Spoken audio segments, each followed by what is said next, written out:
नमस्कार, बिहार मिथिला न्यूज़ में आपका स्वागत है। मैं हूं मनोज और कल से दरभंगा डीएमसीएच के जो सुर्खियों में जो खबर थी उस खबर पर अब नया अपडेट आया है और ये अपडेट है कि जो प्रचार हैं उन पर जो आरोप लगे थे वो आरोप मुक्त कर दिया गया, जो 3 सदस्यीय जांच कमेटी थी। आज देखिए छात्राओं के चेहरे पर हंसी है इस बात को लेकर के और आज काफ़ी जोश में है और ये सोच रही है कि हम लोग का जो आंदोलन था वो आंदोलन निश्चित तौर पर सफल हुआ और अधीक्षक ने इस पर और प्रचार ने इस पर कहा कि ये झूठा आरोप था, ये पहले भी कहा गया। अब कैसा महसूस कर रहे हैं आप, कैसा महसूस कर रहे हैं? मैं तो सबसे पहले इन मीडिया वाले से बहुत उनको तहे दिल से बहुत नाराज थी जी। कल मैं बहुत नाराज थी, लेकिन आज आप लोग को बहुत शुक्रिया अदा करना चाहती हूँ कि जिस तरह से आप लोग निगेटिव न्यूज को इस पेपरों में फैलाए, उस तरह से कल हो के आज पेपरों में पॉजिटिव न्यूज को फैलाए। मेरे सर बिल्कुल निर्दोष थे और उनको दोषी ठहराया गया था और आज हमको बहुत ही सुकून मिल रहा है कि वो बिल्कुल निर्दोष है। आपने एक शोले फिल्म देखा होगा जिसमें जेल में सुरंग की बात रही होगी। आप लोगों ने कुछ अध्ययन किया कि आपने भी कोई सुरंग ऐसा है कहीं ना कहीं, अगर कुछ ये चर्चा है कि कहीं ना कहीं अगर कहीं कोई लपट हुई है तो कहीं आप में से या फिर कोई बाहर का है जो पहले यहाँ से कोर्स करके चला गया हो, कोई ऐसा है जो इस तरह के आग को हवा दिया? हम लोग तब तक नहीं रुकेंगे जब तक उस व्यक्ति को खोज नहीं कर लेते हैं। भले हम लोग को थोड़ा सा सुकून मिला है कि मेरे सर पे से और हम लोग पर से थोड़ा सा आरोप हटा है, लेकिन उस व्यक्ति को तब तक हम लोग ढूंढते रहेंगे जो मेरे सर के पीठ पीछे और हम लोग के पीठ पीछे ये काम कर रहे हैं। क्योंकि कहा गया है इज्जत कमा, पैसा तो हर कोई कमा लेता है, लेकिन इज्जत कमाना सबकी बात की बात है। और मेरे प्रिंसिपल डॉक्टर मनी सर बहुत ही इज्जतदार लोग हैं और इनके पीठ पीछे जो भी ऐसा काम किया उनको जब तक हम लोग खोजेंगे नहीं तब तक हम लोग रुकेंगे नहीं, चाहे उनके खिलाफ हम लोग को केस क्यों न करना पड़े, लेकिन करेंगे। हम बता दें इन लोग को आक्रोश इसलिए है, इनकी भी भाषा समझिए।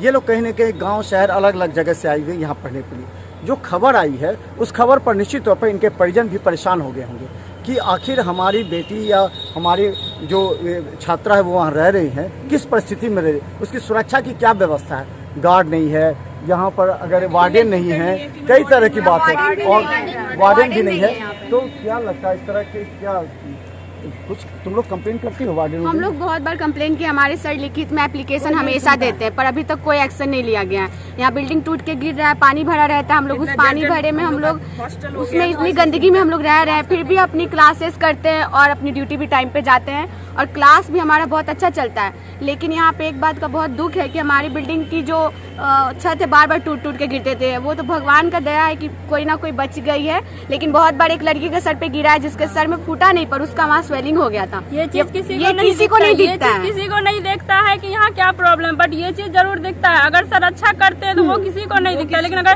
कुछ भी ऐसा बात है तो निगेटिव बात फैलने में बहुत जल्दी लगती है। आप लोग को लगता है अब एहसास होता होगा प्राइवेट या सरकारी, जो प्राइवेट आती हैं नर्सिंग छात्राएं बस से आती हैं, वहाँ अच्छा सुविधा है, आप लोग सरकार में हैं तो इस तरह के बिल्डिंग में रहना पड़ रहा है जहाँ सफाई नहीं हो, जहाँ पर क्या जी ये है कि सरकारी में है वो लोग पैसा दे के रहते हैं तो वो लोग को फैसिलिटी है। हम लोग भी सरकारी में, हम लोग अपने मेरिट से आप पढ़ के आए तो हम लोग को और एक भी पैसा नहीं लग रहा है। सबसे राहत की बात है कि हम सब छात्राओं को एक भी पैसा नहीं लग रहा और जब से ये सर आए हैं हम लोग के स्कूल में बहुत विकास किए हैं और मैं डीएम सर से और सुपरिटेंडेंट सर से बार बार रिक्वेस्ट करती थी कि बिल्डिंग दीजिए, दूसरा कि हम लोग को राहत मिले। छत से पानी टपक रहा है, किस तरह हम लोग पढ़ाई के लिए स्कूल नहीं है, क्लास नहीं है, लेकिन फिर भी हम लोग को बिल्डिंग नहीं दिया जा रहा है। लेकिन सर के खिलाफ में ये फेक न्यूज आ गया और बिना छात्र के नाम के और वो भूल जाइए फेक न्यूज। लेकिन सही लेटर को आगे नहीं बढ़ाया जाता, लेकिन जो फेक लेटर है वो कैसे चला गया, एक गार्ड कैसे भेज दिया, हम ये समझ नहीं आ रहा। 3 जगह लेटर चला गया, डीएम के पास चला गया, बीएनआरसी चला गया, सुपरिटेंडेंट के पास चला गया।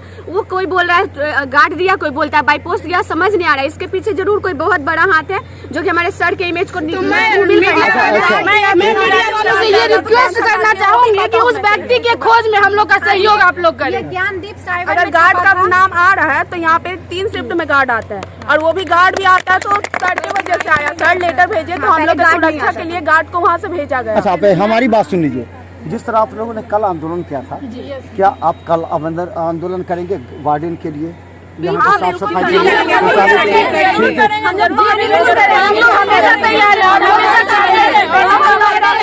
हर बार कराने के लिए ड्रेनेज सिस्टम हमारा खराब है। उन्होंने कोशिश भी किया, फिर भी कुछ उपाय नहीं हुआ, वापस से पानी भर जाता है। हम लोग इस बिल्डिंग ट्यूटर और वार्डन के लिए कितना बार सुपरिटेंडेंट ऑफिस रैली लेके गए, लेटर दिए, लेकिन इसकी कोई सुनवाई नहीं। और सुपरिटेंडेंट से ये भी बोले कि हम लोग नर्सिंग है ही नहीं, मैप में ही नहीं है। साइबर में ये लेटर छपा है, जो भी सर के अब बोल दीजिए, अब ये बात नहीं छोड़िए, अब आगे की बात देखिए। हम ये कहना चाहेंगे, इसका चेकिंग होना चाहिए, इन्वेस्टिगेशन होना ये तो इंटरनल मामला, लेकिन आपको को राहत मिले। अब ये बताएं आगे क्या होना चाहिए, ये हम कहना चाहते हैं। आगे जो भी ऐसे निगेटिव न्यूज दिए थे, वो व्यक्ति बार बार ऐसे निगेटिव न्यूज ना फैलाए, क्योंकि हम लोग यहाँ पढ़ने के लिए आए हैं और मेरे प्राचार्य पढ़ाने के लिए आए हैं। वो पढ़ाना और हम लोग पढ़ना छोड़ के और उनके पीछे सब डिस्टर्ब है। हमारे पीछे दिखाइए कितनी जीएनएम की छात्राएं, जब ऊपर से दिखाइए पीछे 180 छात्राएं हैं। लेकिन ये सवाल ये है कि सरकारी जीएनएम में पढ़ने वाली ये छात्राओं की भी आकांक्षा है कि ये लोग भी बेहतर तरीके से यहाँ योग्यता हासिल करें और फिर अपने अपने जहाँ पदस्थापन है वहाँ काम करें। ऐसे में प्रचार खुद एक शिक्षक के सहारे इन लोगों को ट्यूशन या यहाँ लोगों को पढ़ाते हैं।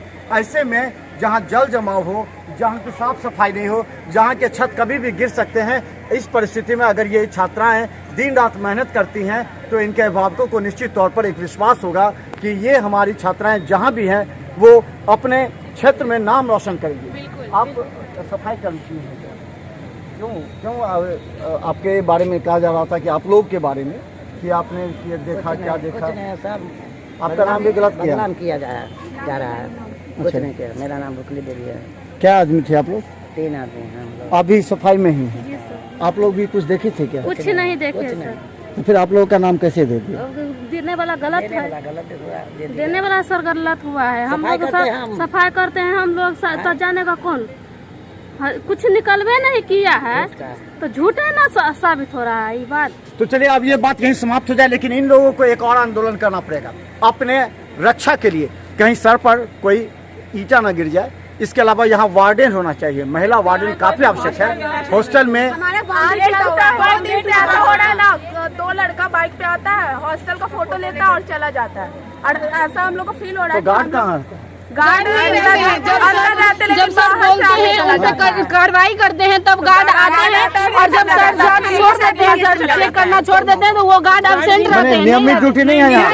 और मीडिया के थ्रू हम लोग को पता चला कि गार्ड के थ्रू ये लेटर गया था, लेकिन यहाँ हॉस्टल में अभी भी देख सकते हैं एक भी गार्ड नहीं है। हम लोग सुरक्षा महसूस नहीं करते हैं इस हॉस्टल में, डर के हॉस्टल में रहते हैं। लेकिन एक सर है जिन पे हम लोग बिलीव करते हैं और हमेशा भगवान के रूप में खड़े होते हैं कि तुम लोग के साथ कभी कुछ नहीं होगा। मीडिया वाले को सबसे पहले मैं तहे दिल से धन्यवाद देना चाहूंगी, लेकिन उनसे एक उम्मीद लेके आई हूं कि आरोपी को जल्द से जल्द पकड़ा जाए।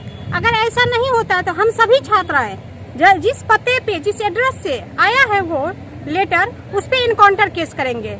मानहानि का हम लोग सब जो है, हम सब छात्राएं मिल के हम लोग सब छात्राएं ये करेंगे, नहीं तो जो है सब कोई जो है जितना जल्द से जल्द हो, 2 से 3 दिन के अंदर हमको उसका जो है वो आरोपी सर का मानहानि तो हुआ ही है। हम लोग 150-200 छात्राएं का मानहानि हुआ है, तो मानहानि का केस हम लोग सभी छात्राएं और सब मिल के करेंगे। यहाँ गार्ड तो हर जगह दिखते हैं, लेकिन जहाँ पर लड़कियों की सुरक्षा का विषय है वहाँ पर गार्ड नहीं दिखते। निश्चित तौर पर इससे हम प्रचार से भी बात करेंगे, क्योंकि अब ये जो जीएनएम है उसके इंचार्ज प्रचार बनाए गए हैं, यानी प्रचार डीएमसीएच के प्रचार डॉक्टर के.एन. मिश्रा। हम उनसे भी पूछेंगे कि आखिर इन लोगों की सुरक्षा की व्यवस्था कैसे होगी, इन लोगों के साथ न्याय कब होगा। देखते रहिए बिहार मिथिला न्यूज। धन्यवाद।